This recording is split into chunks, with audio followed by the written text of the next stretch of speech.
Hey everyone, and welcome to our deep dive. Today we're going to be taking a look at mandalas.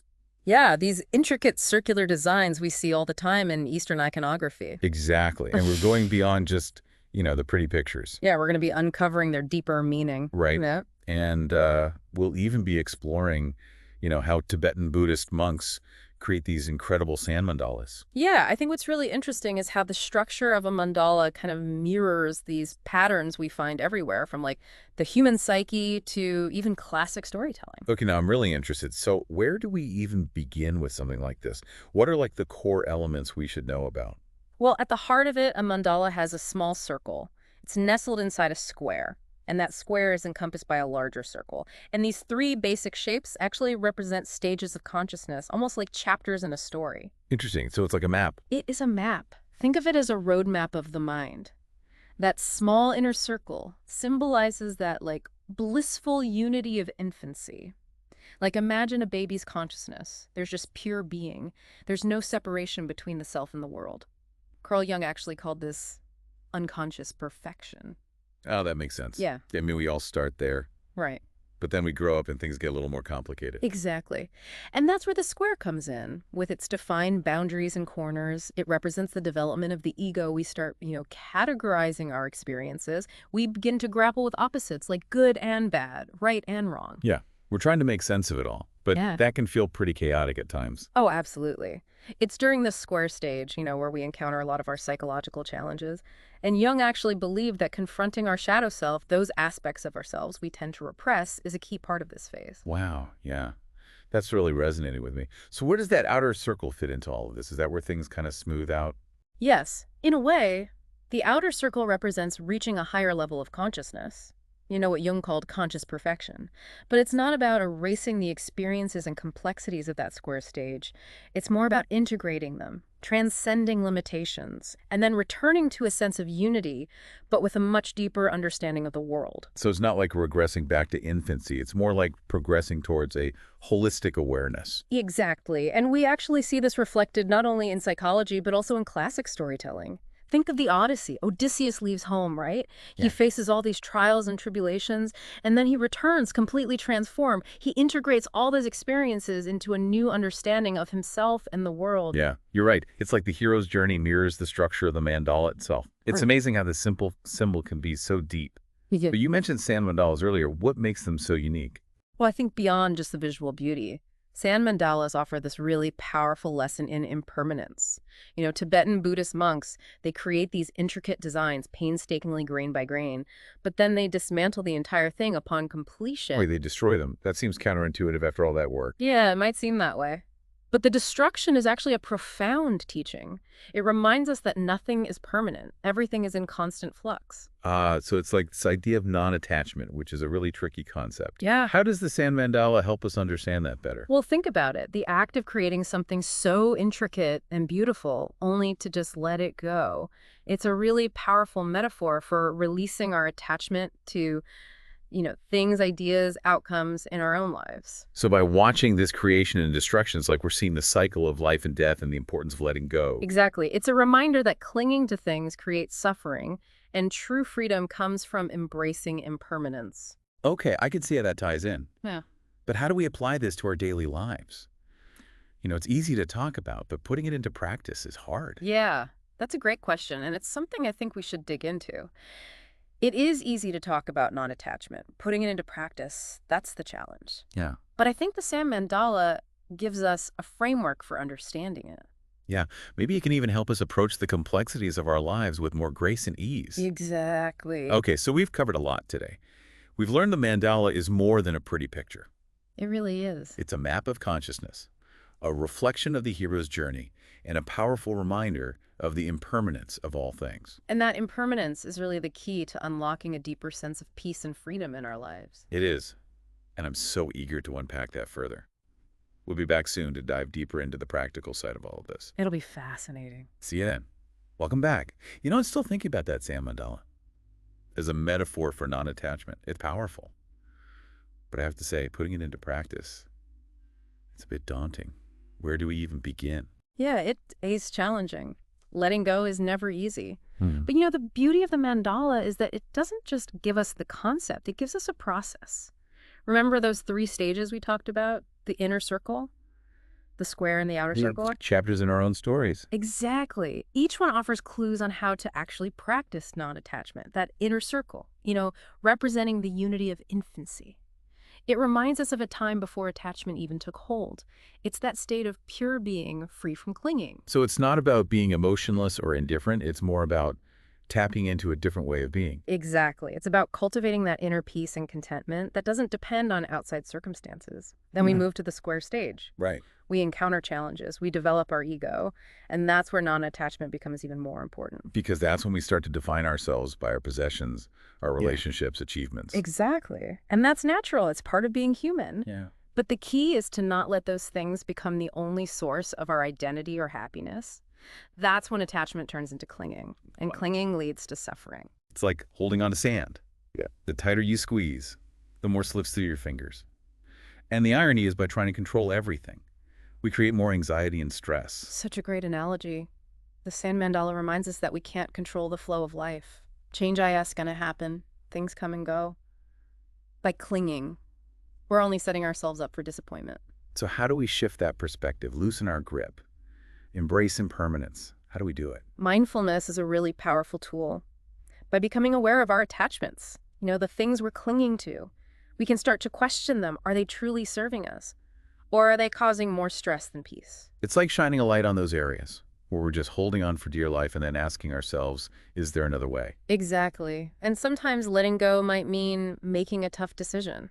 Ending a relationship that isn't healthy anymore, leaving a job that's draining you, or even just letting go of a belief that's holding you back. That's where it gets really hard. Those decisions can be painful. They are. But remember the sand mandala. It shows us that even in destruction, there's beauty. Think about it. Those grains of sand, once part of this intricate design, they scatter. They return to their essence.